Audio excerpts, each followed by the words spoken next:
You can shave in here or do whatever you want with the toilet seat, because I know how y'all do.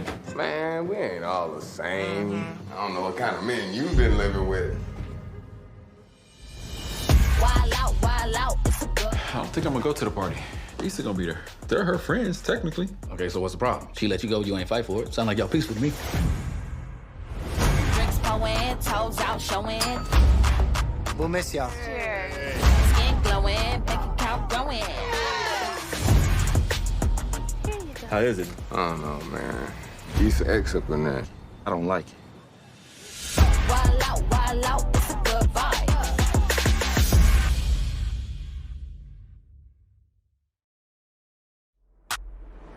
Welcome to Insecure's After Show, where we wind it down to talk all about episode 8. Today is none other than Torian himself, Leonard Robinson. You ready, Leonard? Hey, I'm so glad to meet you too. Thank you. It's been a dream of mine. Cheers to new meetings. Cheers to new people meeting. Good to finally meet you guys.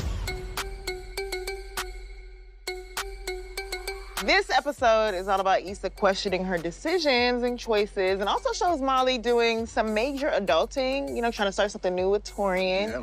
And it seems like Molly's finally starting to relax more and, you know, not force her relationships as much. So do you think Torian has had an effect on Molly starting to relax more?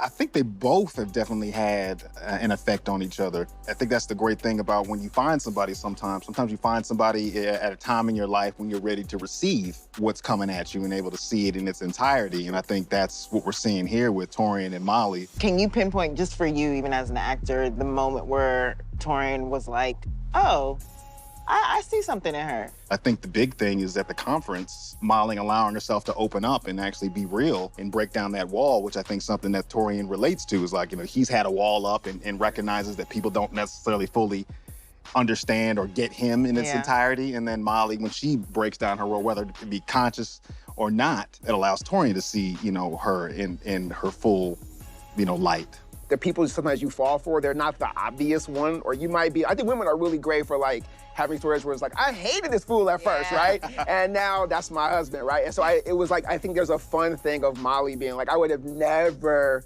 seen myself with Torian, which I think also allowed her to just be herself because there's no pressure to like perform for a guy that you're interested in. And so as a result, they just kind of got to know each other over the last 2 years. So I think that really helped in like getting this spark going between them for sure. 100%. Having your best friend is one thing, but having someone come in unexpectedly when you don't realize you need them is also just opens up so many potentials for romance. Sure, and I think also the fact that Torian comes in genuinely just trying to be there and not have an ulterior motive. Not any you know, motive, he's not really pushing an agenda. He's just finally in a space in his life where he can recognize somebody's hurting the way he was at some point in time. It's like, hey, I'm here to help. And also, I mean, they're both sharks.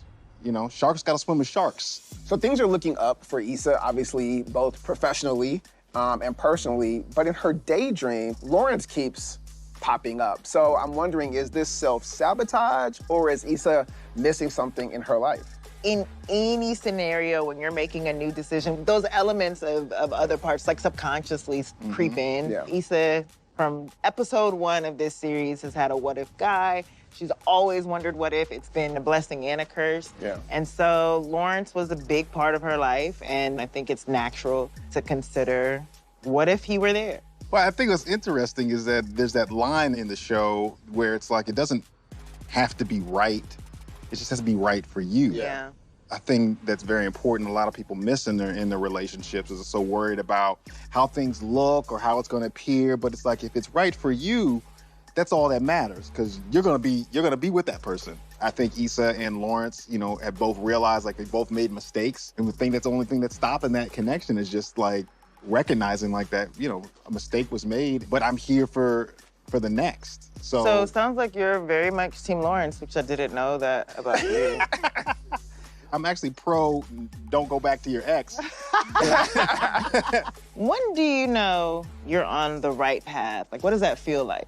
For me, it comes from not necessarily the result of the choice. For me, it comes from, am I making this decision almost as best as you can, free of fear and anxiety? Now, whether it yields the results I want is really not kind of the point, right? And I can live with sort of like the chips falling however they need to after that.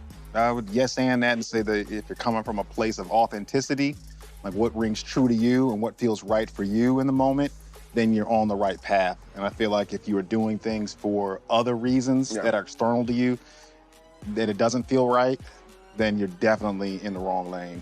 Well said. We can't wait for next week, the penultimate. Two more. Thank you. 2 more episodes. Thank you guys Wait, for that's joining it? us. That's it. You're out of a job, buddy. Oh, man.